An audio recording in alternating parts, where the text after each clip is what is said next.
ஒருமுறை ஒரு பிச்சைக்காரன் ரயிலில் பிச்சை எடுத்து கொண்டிருக்கும் போது கோட் சூட் அணிந்த ஒரு தொழிலதிபர் அமர்ந்திருப்பதை கவனித்தான். இந்த மனிதன் பெரிய பணக்காரனாக இருக்க வேண்டும். நான் அவரிடம் கேட்டால் அவர் நிச்சயமாக நிறைய பணம் தருவார் என்று அவன் நினைத்தான். எனவே அவரிடம் பிச்சை கேட்டான்.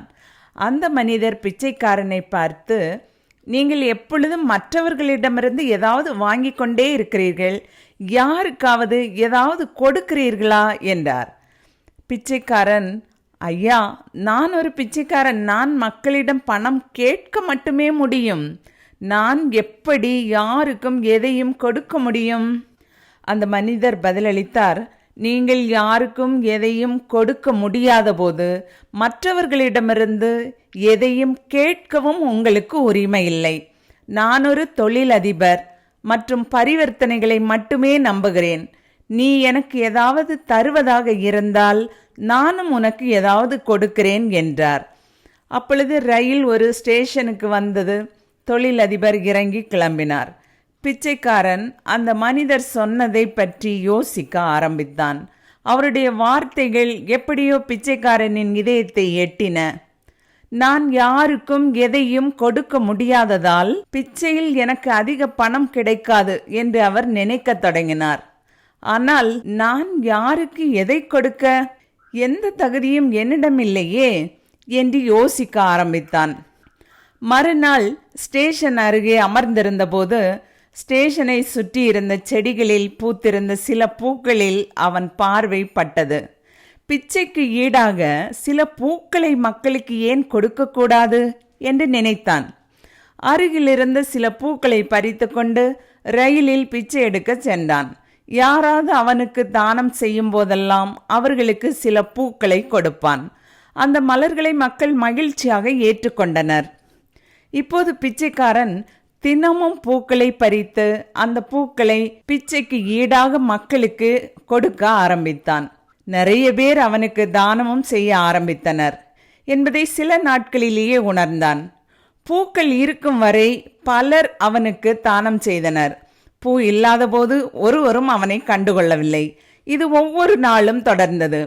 ஒரு நாள் அவன் பிச்சை எடுத்தபோது அதே தொழிலதிபர் ரயிலில் அமர்ந்திருப்பதை கண்டான்.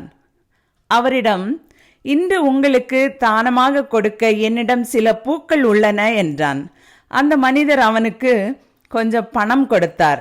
பிச்சைக்காரன் அவனுக்கு சில பூக்களை கொடுத்தான். அந்த நபர் அவனது யோசனையை மிகவும் பாராட்டினார்.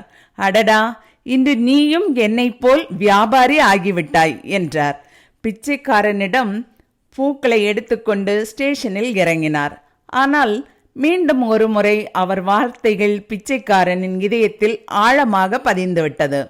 அந்த மனிதர் சொன்னதையே திரும்ப திரும்ப நினைத்து கொண்டு சந்தோஷப்பட ஆரம்பித்தான். அவனது கண்கள் இப்போது பிரகாசிக்க தொடங்கின. அவன் தனது வாழ்க்கையை மாற்றக்கூடிய வெற்றிக்கான திறவுகோல் இப்போது கிடைத்திருப்பதாக உணர்ந்தான். உடனே ரயிலில் இருந்து இறங்கி உற்சாகமாக வானத்தை பார்த்து மிகவும் உரத்த குரலில், இனி நான் பிச்சைக்காரன் இல்லை, நான் இப்போது தொழிலதிபர்.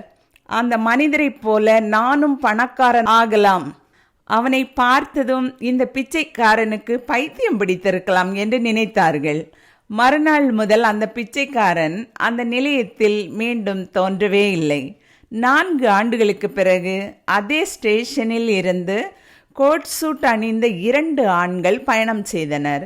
இருவரும் ஒருவரை ஒருவர் பார்த்து கொண்டபோது ஒருவர் மற்றவரிடம், என்னை அடையாளம் தெரிகிறதா என்றார். மற்றவர், இல்லை, ஒருவேளை நாம் முதல் முறையாக சந்திக்கிறோமோ என்று பதிலளித்தார். முதலாம் அவர் மறுபடியும் சொன்னார், சார், நல்லா நினைச்சு பாருங்க, நாம முதல் தடவை அல்ல, 3வது தடவை சந்திக்கிறோம். இரண்டாவது நபர், சரி, எனக்கு நினைவில்லை, இதற்கு முன் எப்போது சந்தித்தோம்? இப்போது முதல் நபர் சிரித்து கொண்டே, இதற்கு முன்பு ஒரே ரயிலில் 2 முறை சந்தித்திருக்கிறோம். வாழ்க்கையில் நான் என்ன செய்ய வேண்டுமென்று முதல் சந்திப்பில் சொன்ன அதே பிச்சைக்காரன் நான். 2வது சந்திப்பில் நான் யார் என்று சொன்னீர்கள். இதன் விளைவாக இன்று நான் மிகப்பெரிய பூ வியாபாரி. அதே வியாபாரம் தொடர்பாக வேறு ஊருக்கு செல்கிறேன்.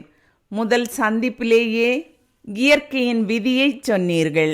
அதன்படி நாம் ஒன்றை கொடுத்தால்தான் நமக்கு ஒன்று கிடைக்கும். இந்த பரிவர்த்தனை விதி உண்மையில் வேலை செய்கிறது. நான் அதை நன்றாக உணர்ந்தேன். ஆனால் நான் எப்போதும் என்னை ஒரு பிச்சைக்காரனாகவே நினைத்து கொண்டேன். அதற்கு மேல் உயர நினைத்ததில்லை.